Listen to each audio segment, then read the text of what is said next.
First off, you are not in the demographic here. And even if you were, you are one human being. Sure. We are hoping to reach millions. So it's very dangerous. I'm not a unique human. I wasn't. No, you're dumber than average. So I'm in the demographic. That's what Dylan was saying. Those are Dylan's words. I take my Gingerol, guys. You're one above average intelligence human being.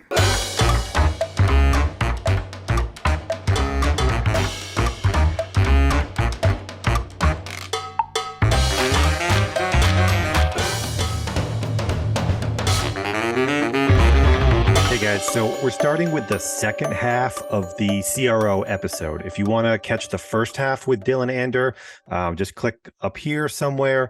This is the second half where we do two more points of the black and white section, and then we do some landing page breakdowns and have a really fascinating conversation about, conversion rate optimization in general. I hope you enjoy it. Thanks for watching. Okay, interesting. So this next one, you can straight up copy a high performing landing page for a different brand, but same vertical and expect good results. Or every brand is unique and high performing landing pages need to be unique to the brand. Oh, I hate this. Why are you doing this to me? You're evil, Jess. Just so I don't get canceled, I'm going to have to go with every brand is unique. Boo. That's the it depends of black and white. Yeah, it's a white, and it's a great place to start because clearly if someone's putting a lot of budget behind something, it's really good. When I'm talking, so put the little check mark next to white, and when I speak to people, I say, hey, here's a high converting landing page I built for your niche and very similar.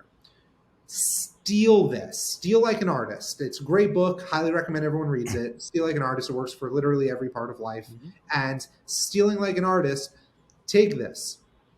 There's a lifestyle image here. Understand that you need to put your own lifestyle image here. Sure. This style headline, you need to make sure it matches your headline. So where people take just the UX outline and say, oh, why didn't it work? It's because your messaging is off, you dummy. Yeah. So it's like, brutal. That's the hard part. So you can steal like an artist, but stealing like an artist, also you need to understand the depth of why they're doing what they're doing, be able to pull it over. Exactly. And that's what most people understand. I'm actively in the middle of stealing a page from a CRO expert, like a CRO expert's page about CRO or Crow. Excuse me, I meant Crow. Yeah, so I'm stealing their page to use for something else that I'm making, and I'm like, you want to know what's funny? Hot take. I politely borrow page ideas all the time. Like, I mean, you need typically it's like the other reason why building 20 landing pages isn't a good strategy is that you're reinventing your strategy every single time. So you kind of choose one, you got to choose the route. Like there's listicles, advertorials, direct response, PDPs, because also hot take, sometimes PDPs are best in certain industries to push to. Yeah. So, does this one conflict with this white one? Because essentially, if you're stealing something, you're stealing it based off someone else's recommendations of what worked. You did not allow me to express myself in my full best opinion based on your premise here. So if I must get, bullet to the head on one of them because it's Adtopsy, then yeah. Okay. So last one here. A CRO test requires at least 1 week of time at the minimum, but 2 or more weeks is better. Or it's not about time, it's about volume of data, and a CRO test can be completed in a few days with enough data. Oh, I love this one. If anyone says white, you should go home and really reconsider your decisions. All right, good I'll tell answer. you the very reason why. It is black and it must be. Yeah. So even if you're Nike and pushing 10 million visitors a day, weekend traffic is very different than weekday traffic. I'm sure all you media buyers know, and SEO even more. Like everyone sees dips in their traffic on the weekends, right? Like that's how it goes. We call those shark fins as they change day to day. You need it for 2 weeks. I don't care how much data there is, because let's say you have a giant like Labor Day sale and you need things to even out. There's things that are outside of your business. So it's not 1 week actually. So black is even wrong. Yeah. 2 weeks is the minimum. You can never look at a test less than 2 weeks. You can look at it. But you shouldn't really. You can look. Pardon my verbal typo. No, I'm just teasing. Yeah, and Man, I wish with media buying there could be a little bit more of that, because I feel like, well, there is maybe now after like iOS 14 stuff, but like there is such a huge push of like, okay, what's the result in 3 days? And it's just, can we take 2 weeks? But I don't know. Well, Rachel, I'll give you why it's not the same in media buying. Because you're spending money. So you have to be budget conscious for business objectives. For us, it's free to run an experiment. You're still running budget to it. I don't know if I subscribe to that. Like you're still, it's. I mean, you're spending less. The website. If you're talking about the overall website, then like homepage, okay, direct traffic, whatever, sure. But if we're talking about landing pages, then it is still, there's still budget going towards it. But you're still making revenue based on your ads. Right. Right. I don't think you need that as much time. I mean, I do agree with Rachel's point. Like, I think there is a trend towards more time in creative and ad tests now. Yeah, there definitely is now. But it's not to me at all on the same level as what you need for landing pages, because until landing page becomes a variable in Facebook that you can let Facebook optimize, which I am going to like scream if they don't fucking add that. Like, it's such an easy feature to add. Come on. Like, right. Because that would be amazing if we could do that. Have like, okay, here's this ad, and then let Facebook test. Let me put in the same way I can put in 5 headlines. Let me put in 5 URLs and let it quickly figure out which ones resonate the most with it, because it's the biggest variable, way bigger variable than headline. I'll get off that horse for a second. You nailed it. Thank you. Creative wise, like it doesn't take that much time. The variables are between them. The system understands like it's just these variables. But with the landing page, it doesn't understand what else is happening after the page. So you really do need to make sure that you give it more time, because also, depending on how you've set it up, you might like a lot of people still like test landing pages using a redirect. I, by the way, still subscribe to that for different reasons, and Dylan, we can talk about that another time. But I agree with your point. About it. Anyway. Wait, no, I can't let this. Talk about it now. You want to talk about that now? Yeah, I need to. Yeah. For the exact point you're making, you cannot do that. Yeah. So first off, I get what you're saying. one, like if you have 5 ads and you're doing URL redirect, you don't know that ad 2 might crush it with lander number 2, but ad 4 might crush it with 1. You've no attribution. It doesn't matter, because I need them. I need whatever works better at scale to matter, and those will shift over time. The ads will shift to what works better at scale. But problem. How would you know? Right. How would you know though, Barry? You wouldn't. It's very hard to know. But you're right in that it could create a situation where the system, it all gets screwed up, because now you have some ads that are going to a less relevant landing page. But ideally, from what I've seen in testing this, and I'll get into the flip side in a second, what I've seen in testing this is that if you're doing it to get the most possible data, you want to be doing it across your entire account, right? You want to be doing it with large sets of data. You also technically don't need to do, if you wanted to do it for all of your traffic, you don't need to do a 50-50 test. You can do a 50-50 test of 10% of your traffic. You can do a 50-50 test of 20% of your traffic, right? Like, so it has less of a big impact on your overall performance, but you still get the data. There's a lot of variables that you can do. The thing that still doesn't solve the problem. I understand what you're saying. The thing I'm trying to avoid, the problem I'm trying to avoid in what you're talking about, and by the way, I'm not 100% on this. I'm with you. Your solution is good. But the problem I have is that if you A test on Facebook, and I encourage anyone listening to go and try, test the same ad against itself, no variables, and one will win.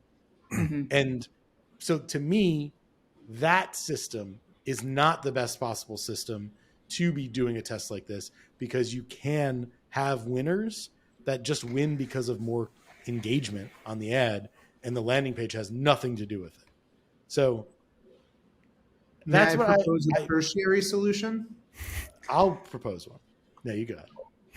No, you go for it. I like to sample. I will not necessarily A/B test rigidly. I'll take a new landing page concept and put it into and create a new ad set with several of my best performing ads and update those ads to have the new landing page option and see how they do.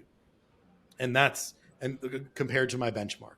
And then based on that, I might then go to do a split test of all of my traffic, depending on what I see and depending on what ads have been working best and what worked well in that little test so that I can move forward. No hand-to-hand combat will be required. I fully agree. Sure. There you go. Okay. That was fun. Great. So we're going to skip these dissections. We're going to explain that tweet, and then we're going to go back and talk about whatever Dylan wants to talk about. So explain that tweet. Are you familiar with this segment, Dylan? I'm shocked, but yes, let's go for it. It's time to explain the tweet on Adtopsy. It's just like Twitter, but face to face. You didn't adjust the volume on that one, huh? Not that one. Nope. So here's the first tweet from you, Dylan, where you say CRO is a lot more than design and UX best practices.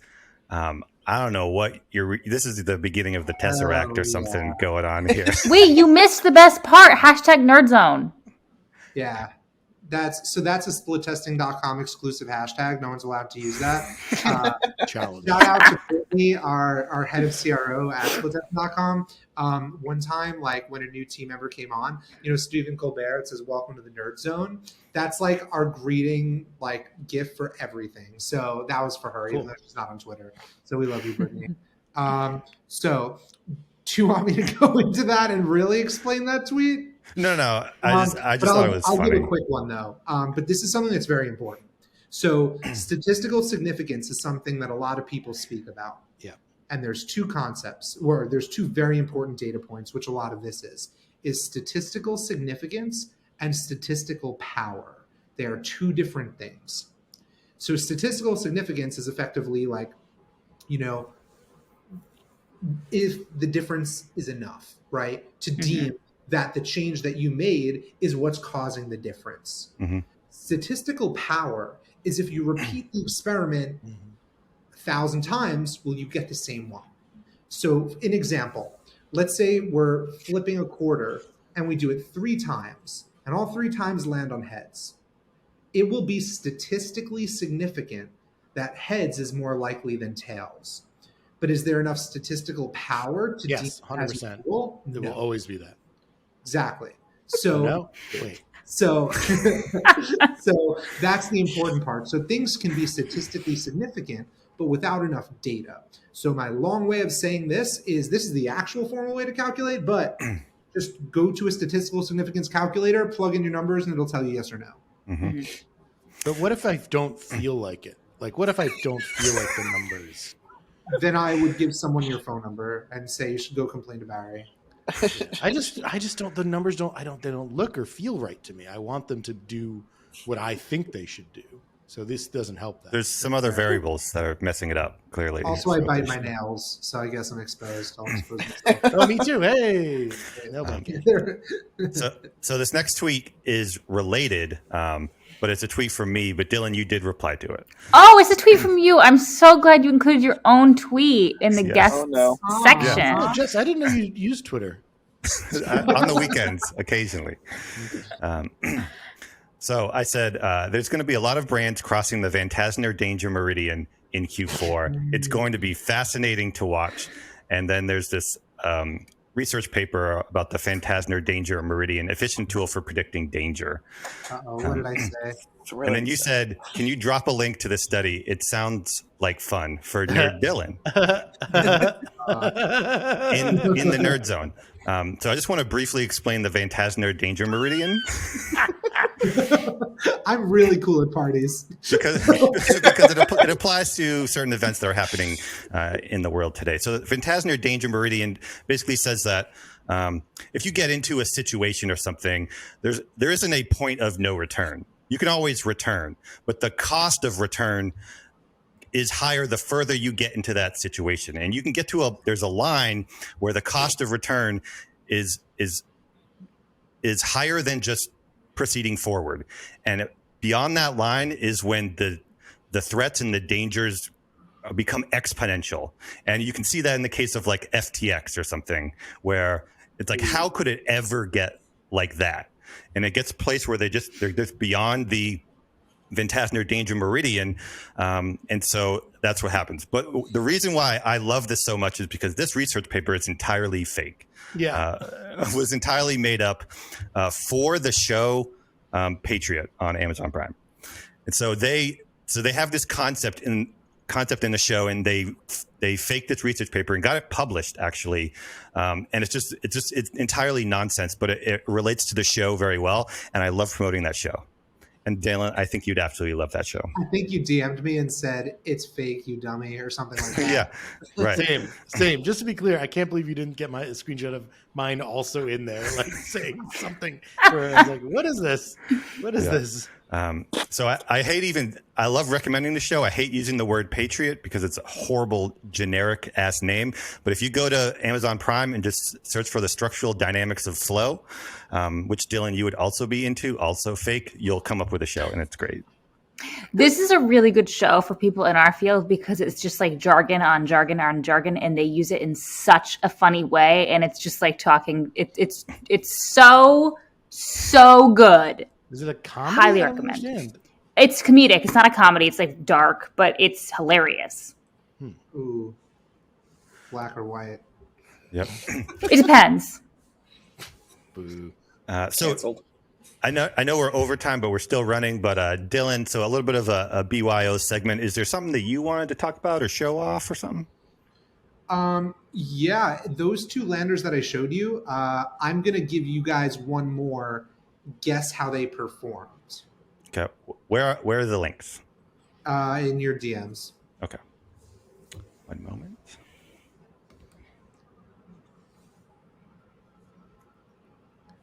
If you're enjoying watching this episode, No, this will be cut out. Yeah, so This will be I was cut just out. going to do my recording. I was just going to record the So- bump. No, Dylan has to do it. Barry, are you kidding me? It's the guest's honor. But everyone can. Gary's Gary. I call him Gary too. Gary. Yeah, I was going to say Barry is the guest everywhere he goes. That's So true. Am I? Yeah. By the way, we never discussed this. Am I a guest? What am I?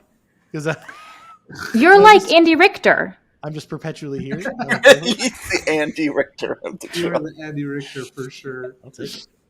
So what I did here is I attached two landing pages. Both of these performed well on cold traffic. I don't have a second link. Mobile.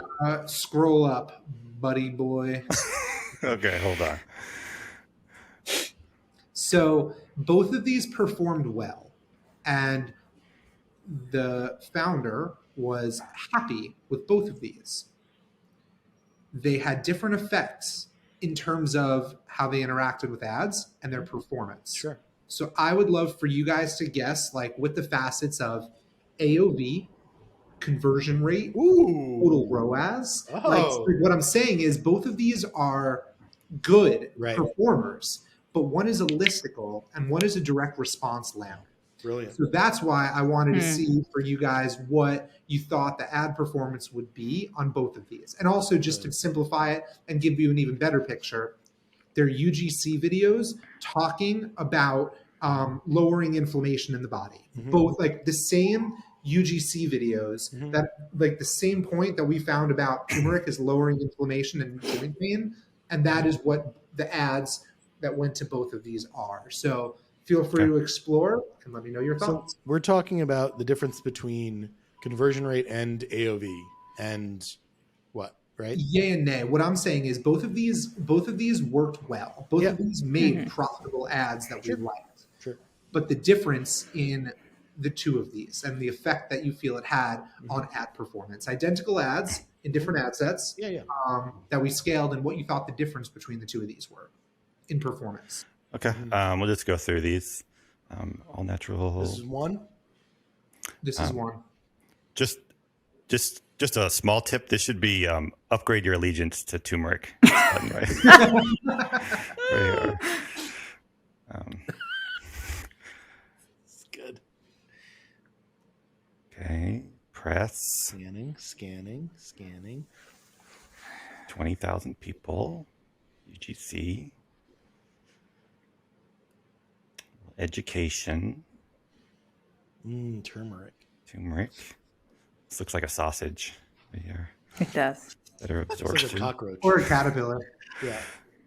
It Pop looks up. like Heidi Klum's Halloween Oh costume. my God. Yes.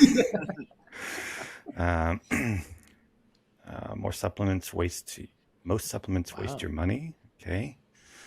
Us versus them. Mm-hmm. Reviews. Section. Write a review. Interesting. Yeah, let's write a review.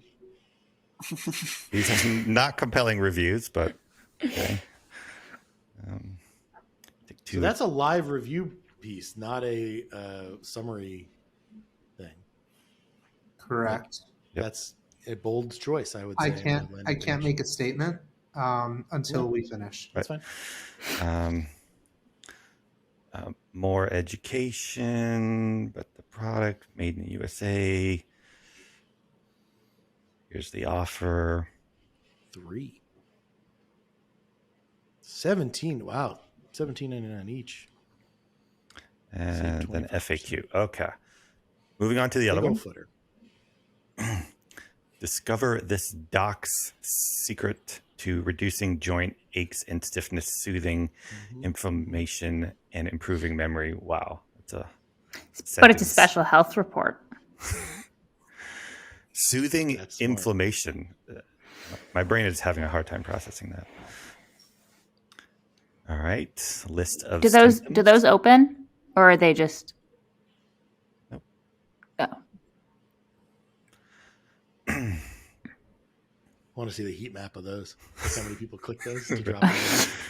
Maybe it's because I'm in Notion too much. No, I thought the same thing. More sausage here. Love it. Yeah. Reason 1. Okay. Packed with this. A lot of text. Reason 2. Feed your body gingerol.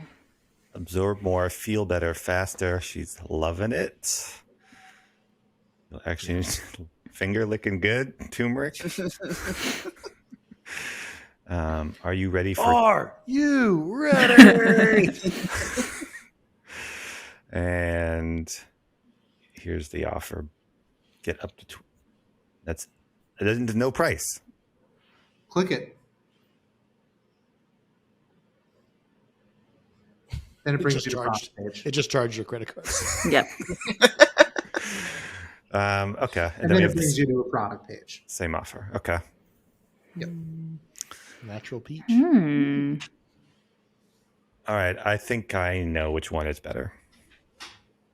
It's not about them being better. That wasn't the question. Oh, it was okay. that they have different effects. Okay. Well, no. Well, you can do it better. I'd love whatever your feelings are. I feel like this one performed better on conversion. So but the other in one terms probably of better on conversion- AOV. So, okay.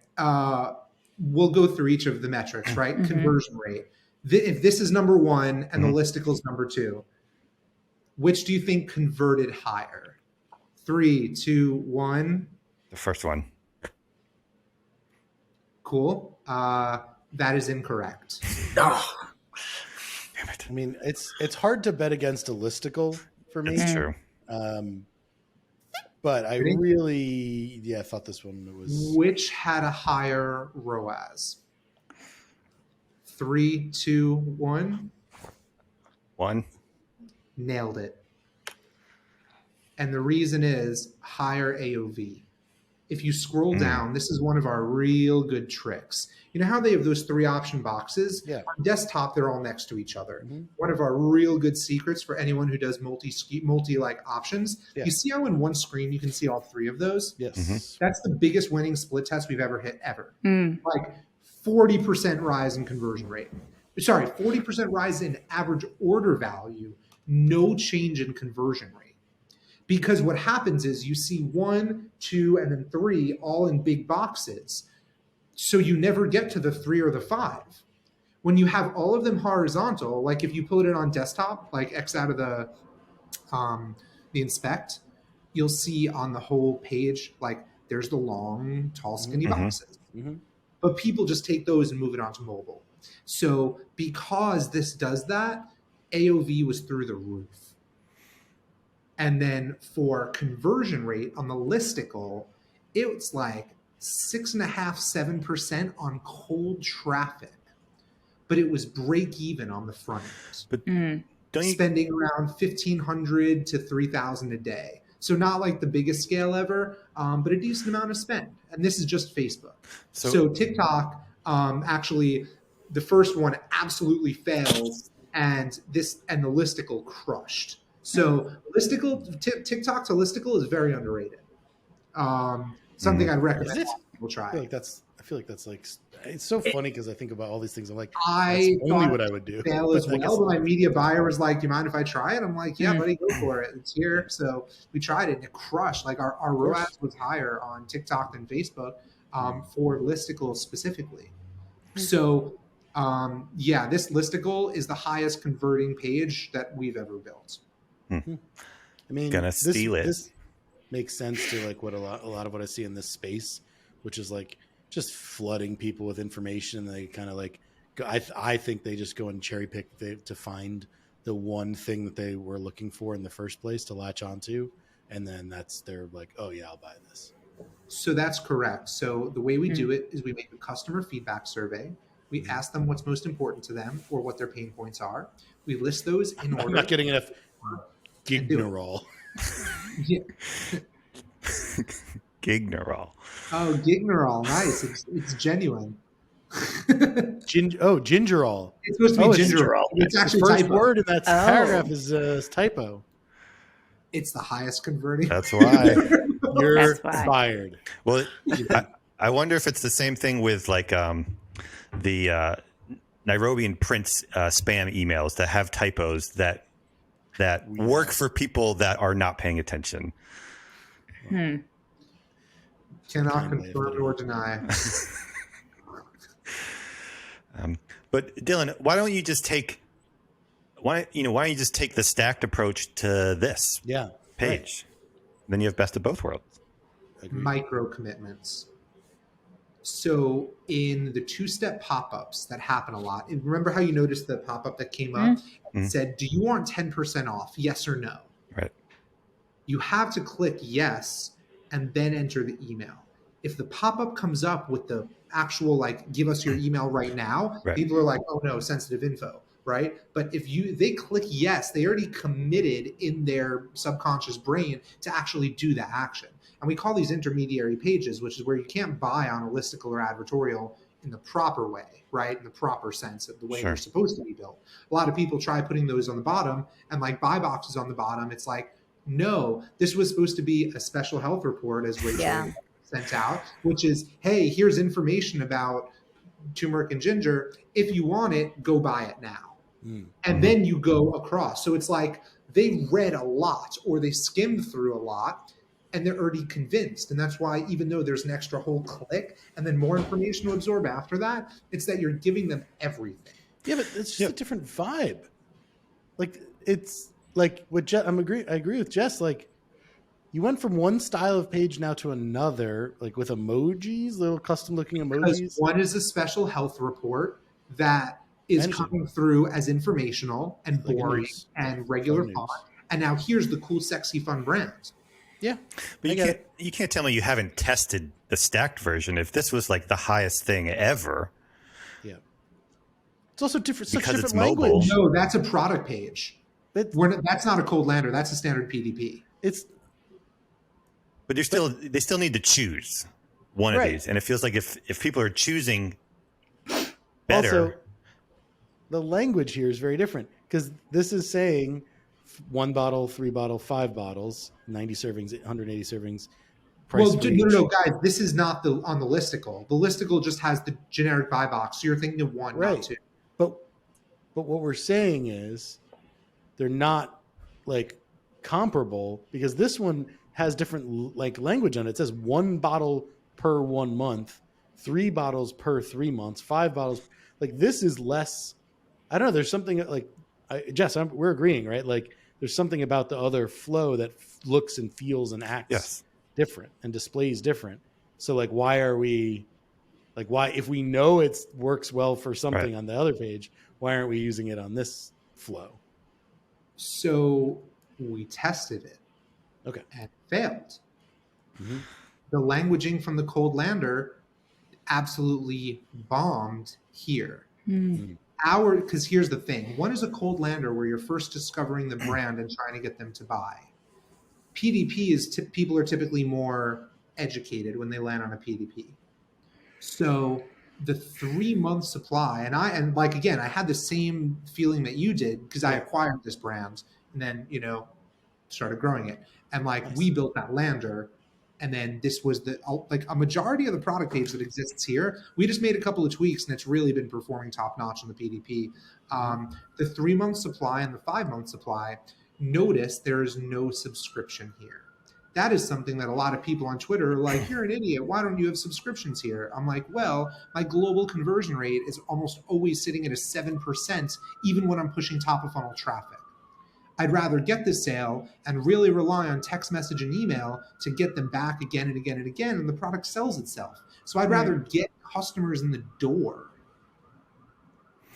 and then keep doing it again and again. So that's another spicy take that you guys didn't point out. Can you wait? The other one shows this mentioned. This I didn't see this mentioned. This is one-time purchase, right? What does the other one say? They're all one-time purchase. Oh, so this is why CRO frustrates me endlessly. Because back to your other point, Dylan, of like testing something iteratively to get learnings, and it feels like this is a great learning. It's like, okay, if we stack these, it's going to be better. All right, let's take that learning, and nope, doesn't work at all. Right. No, but the thing is here, they're all on the same line. You can see all 3 of them. That's the learning, which is you can see all 3 options. Fair. Yeah, that's interesting. But Jess, I was thinking I was going to grill the exact same question, and I was going to preface it with, congratulations to anyone who's watched this long. You're getting a really interesting conversation here.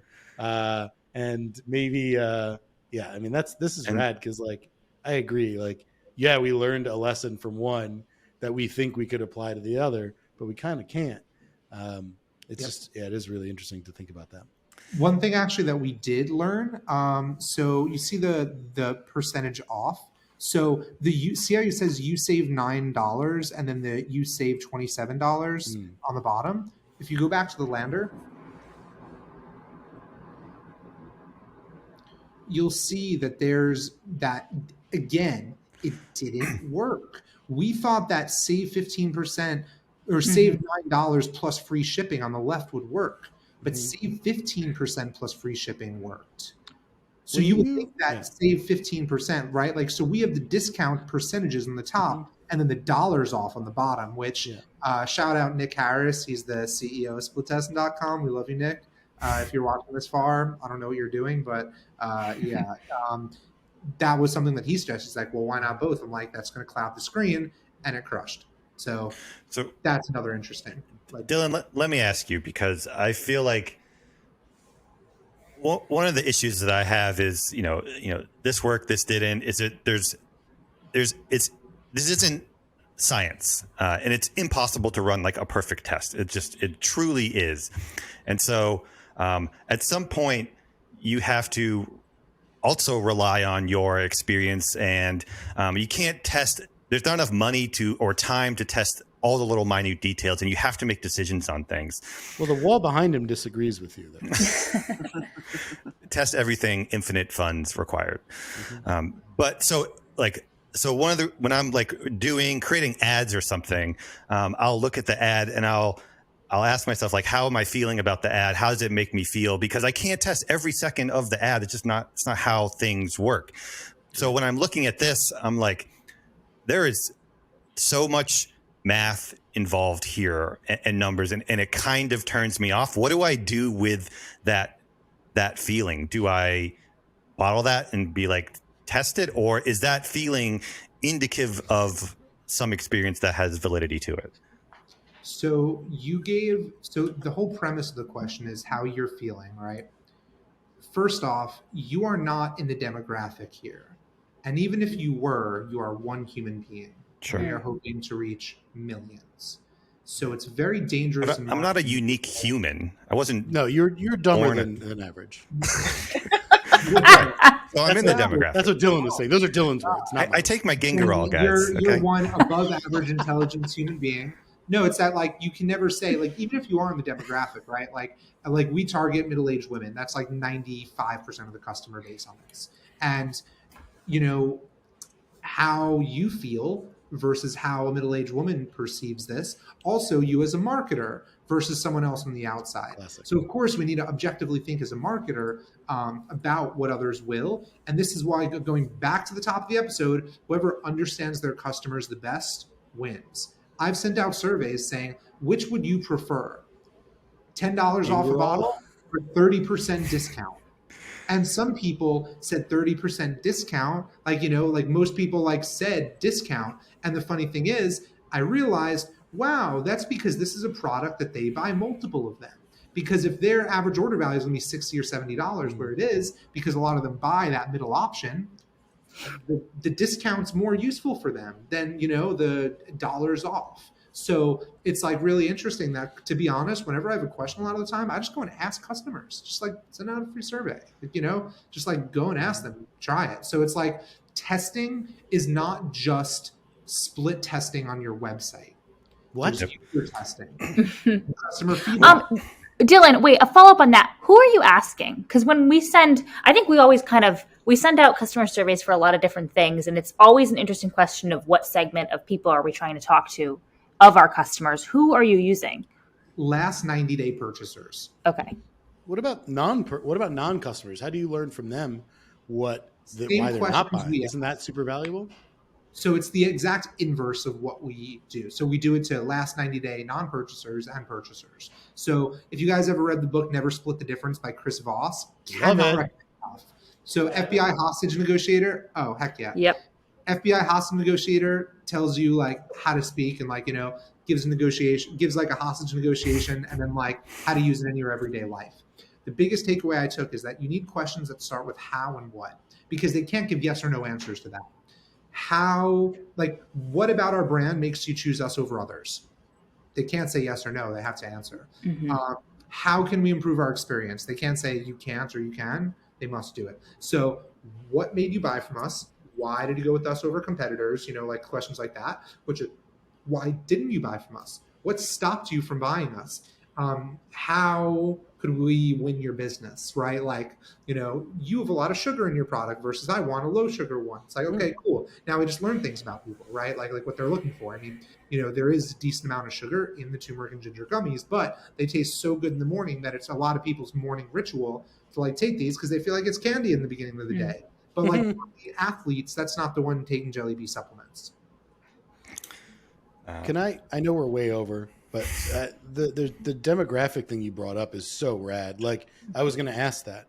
And I was actually going to ask you, the thing that was the difference between those two pages we were just looking at, which I think is interesting, is I would wonder if talking about before which ad to landing page combo works, I would also wonder which demographic to add to landing page combo works, because Facebook is going to, is going to optimize those demos, right? It's going to optimize if you people don't think about this enough. I need to make a bigger video about this, but if your language in your page, your landing page skews more Northeast language or whatever that is, versus West Coast, vibes versus more y'alls from Texas, the people that are going to resonate, that are the ads and the landing pages are going to resonate with, change and they shift and they move. So same thing goes if you're doing more longer form landing pages. You're using certain types of language, certain types of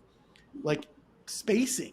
All these things impact the age and every factor. I mean, maybe not that much, but a lot of times it does really impact age. So I've certainly seen that with the listicles versus long form, informative landing pages. So I would wonder what. So, and then wait, and that also impacts things like AOV and conversion rate and efficiencies, which are sometimes directly related more to those demographics rather than to your page. Yeah, you nailed it. It's everything is a part of everything is like another CRO Darn hell. philosophy, which is, It's another thing to put on a wall. yeah, everything everywhere all at once. Great movie, really symbolic. So yeah, like that's what I said. Like one thing I'll say that like my team does really well, like in CRO, is we ask the email team, hey guys, what subject lines are working? Hey ad team, what ads are really working? Can you send those to us? Awesome. Hey guys, what ad copy is working really well? What have you tried before that didn't, right? And it's like you take a look at all of it when you really synthesize it down, and also just knowing that it's kind of well known that middle-aged females are very likely to make a first purchase off of Facebook. Very high top of funnel chance, but they don't spend a lot on that first one. Younger demographics will blow a bunch of money, but they have to get retargeted a bunch of times before they buy. So there's just natural buying behaviors of different demographics. So that's number one, Barry, of like who those are. Number two, yes, in the way I look at CRO, it's like, cool, here's the ad, but who are we attracting for the algorithm, right? Because they're spending, I don't know, a very limited amount of time on the ad and then all this time on the page. So like, I feel like Facebook gets way more data and information from the page, than anything else. So it's like, that's the way I've always approached it. So like, granted, I'm a CRO, so I approach media buying from a CRO perspective of like, cool, here's this killer landing page. What's going to attract people to this? Yep. Okay, so I'll just make a final pushback on something you said, Dylan, where it's like, yes, I am not the Venn diagram between like myself and a middle-aged woman in the Midwest. I'm not in that segment, but there is a massive overlap in terms of the human experience. I've lived in this country. I'm of a certain age. So there's a tremendous amount of overlap. I'm not female in the Midwest, but I think there's way more overlap than there is differences. And so I think it's our job as marketers, yes, to know that woman and what she's thinking, but also things that I feel as I looking at a page are not going to be completely foreign to what that woman is going to feel looking at a page. So I do think there's validity to myself and my feelings in that there's a lot of overlap there. I will push back and fully disagree. And I'll give you the perfect example. Okay. When people have pop-ups with the whole spinning wheel thing on the website, do you like that experience? Do you enjoy that? Yes, everyone does. It's so fun. It's like roulette every time. I win it's like a every game. time. I've won like I'm in every Vegas now. Single time. Do you not like 10% off everything? I don't understand what you're saying. So, right, Jess, you probably don't enjoy those. You think they're really stupid? Yeah. They're the highest converting pop-ups no matter what. People love them.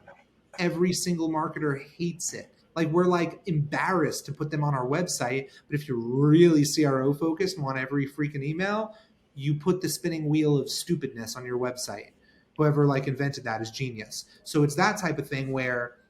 And they sell it well, by the way. They sell that thing yeah, very well. They sell it well. So it's like the interaction of, I think there's difference between marketer and user. It's not so much your difference in demographic of you being a male of a certain age and all of that. It's you being a marketer, yes, versus a non. I would say that's more of the difference, right? Than you as a human. And that can be overcome by truly looking at something from someone's perspective, whether that's a new user or a non-marketer, which is wicked challenging, but can be done, I think. See, he just used the word wicked. So, all of our West Coast audience, our New York audience, just wicked out, challenging, y'all. He just said, I loop everything in there. Don't you know? Nice. That was a good sentence. So yeah, this was a truly epic episode. Thank you, Dylan, for coming on here. Thank you, Dylan. This was great. And learning Absolutely, us all the things. If you've gotten to this point, what is wrong with you?